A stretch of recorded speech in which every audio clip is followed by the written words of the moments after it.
Hey, what's up mga boss panalo? Eto, nakapag-rides na naman tayo.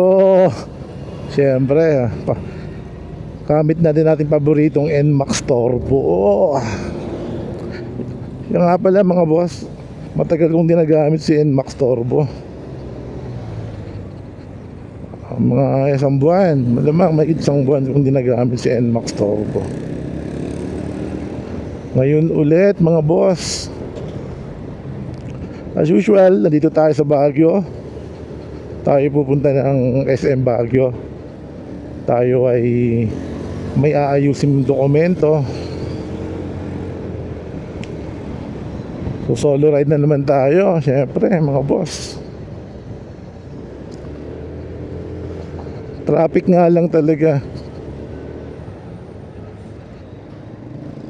Oh, ito yung problema sa Baguio City, traffic, everyday traffic. So anong araw ngayon? Friday, kaya pala Friday, ang dami ng turistang umaakyat. Papunta na yung mga turista. So tiis lang talaga sa pagdadrive.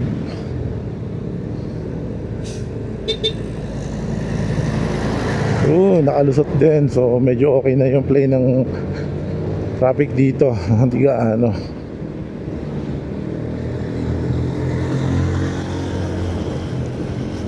Time check, alas 2 pa lang, 2 PM.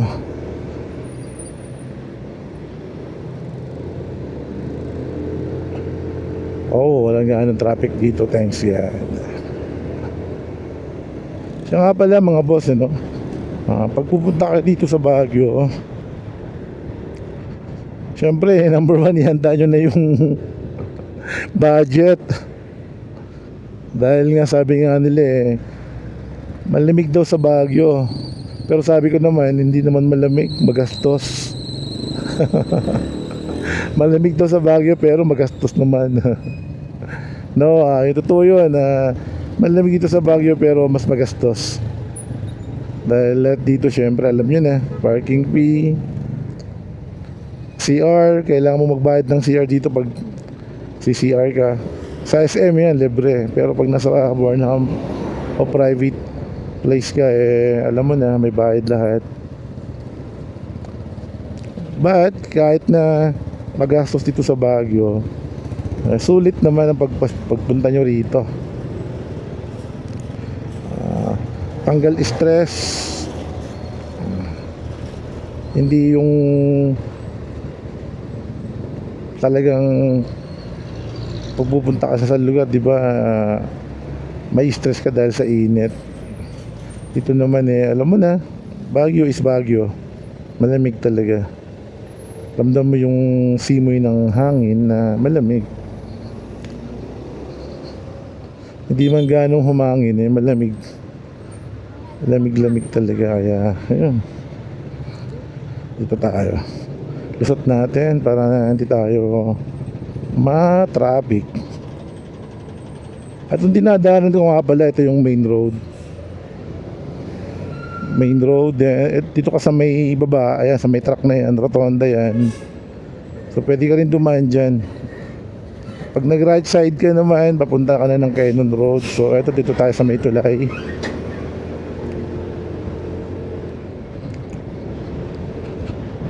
Ganda dito dumaan talaga sa may tulay. Ano ba tawag dito? Underpass? Patawag nun? O flyover? Correct me if I'm wrong. Comment down below.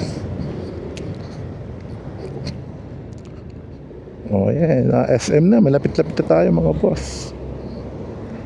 So bahay mula bahay namin from SM Baguio depende kung ilang minutes kung nakamotor ka, mas mabilis. Pag naka 4 wheels ka, siyempre asahan mo na traffic. Parang ngayon, so estimate ko nasa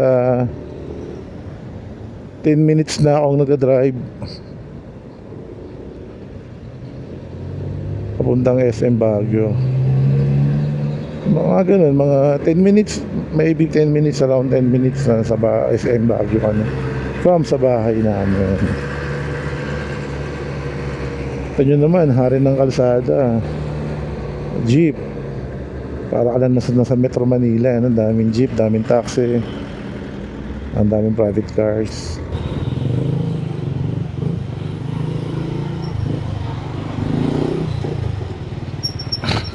Full parking, pero sa motor tanong natin kung meron. Boss, sa motor meron? Okay, thank you po, salamat po. Ayun, sakto, motor meron. So thanks God at napag-park tayo ng motor. Ayan, tuwan na tayo ng ticket. Ayan. Ayun, thank you po. Ayun, so dito, ano, pwede na tayo mag-park dito. Maluwag pa pala mag-park dito. So dito na tayo magpa-park. Yan, nakakuha tayo ng ticket natin. So, paano yung mga boss? Mamaya ulit. Chill ride tayo ulit later. See you around mga boss. Hey, what's up mga boss? So, eto.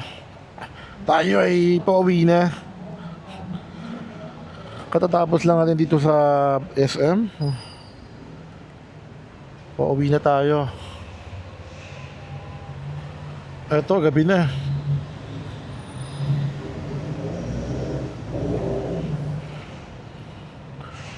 So, tapos na yung aking mahalagang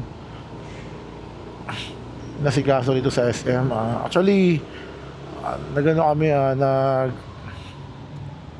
tawag niyan sa passport na nag-renew kami ng passport with my kids sa aking family. So tapos na rin kumain.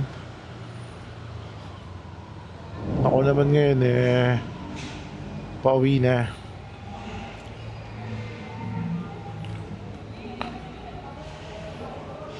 So ginabi na kami mga boss. Anong oras na?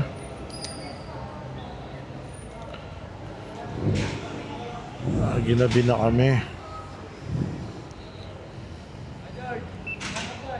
Ayan.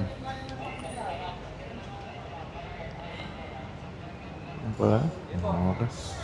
So ito, let's go na. Time check is 7:30.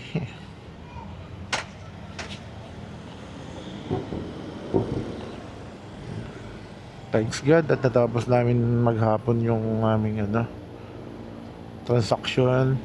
Bali, misis ko, mga bata, sila yung naunang pumunta para asikasuhin. Ako, after lang ako pumunta. Kailangan din akong pumunta kasi para appearance sa aming mga passport. Renewal sa aming bagong passport.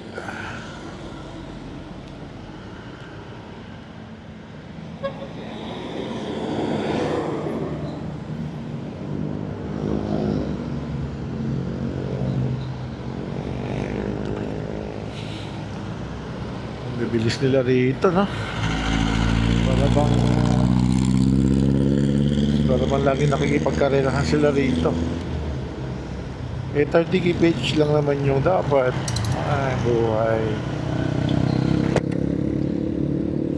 30 kph nga, pero sila, grabe silang bumarurot at mabibilis.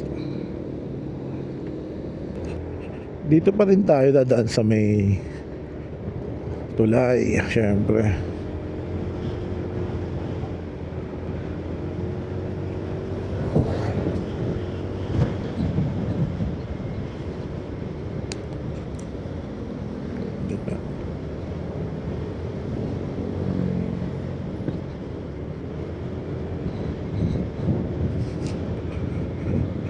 Nakakalula rin talaga dumaan dito. Dami ng sasakyan dahil volume talaga sasakyan dito sa Baguio. Daming private cars, daming taxi, daming motor, daming jeep. So lahat madami, daming tao rin. Daming turista Kahit nga bumabagyo rito, may turista pa rin mamamasyal Ito, intersection dito, madalas madalas traffic dito. Pero today or tonight, medyo maluwag na kasi late na, anong oras na.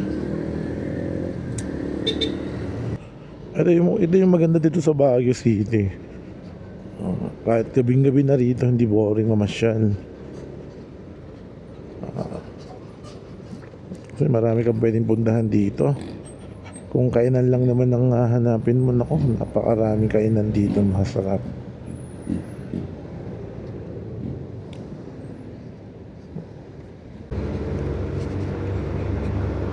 Oo. Sarap talaga patakbuhin ng NMAX Turbo. Walang kabitin-bitin. Kahit umu-overtake ka, kahit kurbahan, pakyat, kahit palusong no? Kaya mong kontrolin dahil pag palusong naman mga boss, pwede ka rin mag-shift talaga dahil nakokontrol niya, magkakaroon siya ng engine brake. So safe na safe talaga. Sarap gamitin talaga tong NMAX Turbo. Panalo.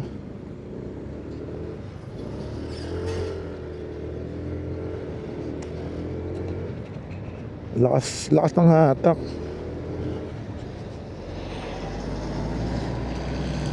Panalo.